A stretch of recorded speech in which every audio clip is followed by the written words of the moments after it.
Hasan Hüseyin'in kanlı gömleğin dürmüşte ağlıyor Fatıma ana.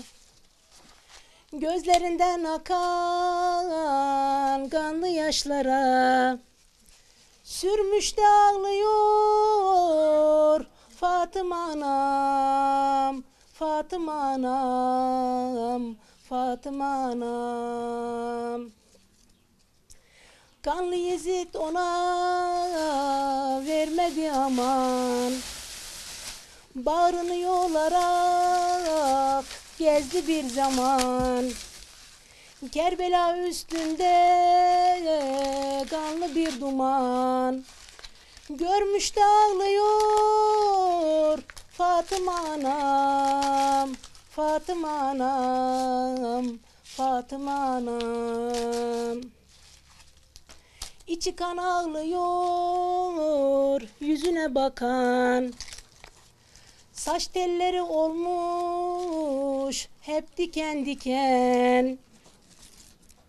Kerbela'nın yolu üstüne mekan kurmuş da ağlıyor Fatıma anam, Fatıma anam, Fatıma anam.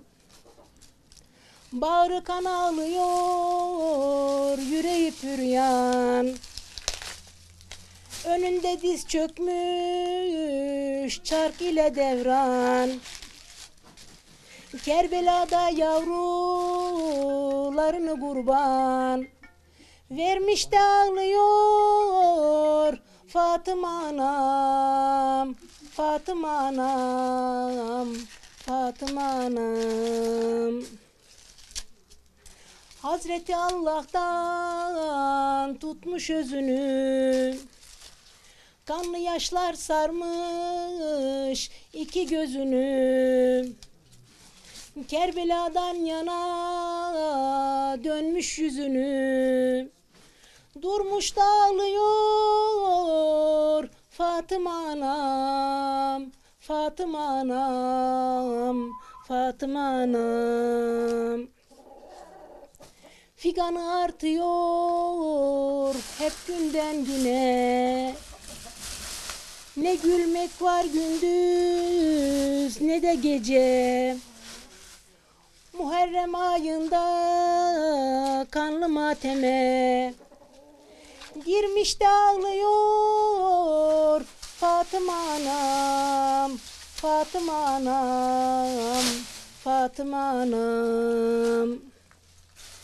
Kan karışmış gözündeki yaşlara, haber salmış gökte uçan kuşlara. Talihsiz başını taştan taşlara vurmuş da ağlıyor Fatıma anam, Fatıma anam, Fatıma anam.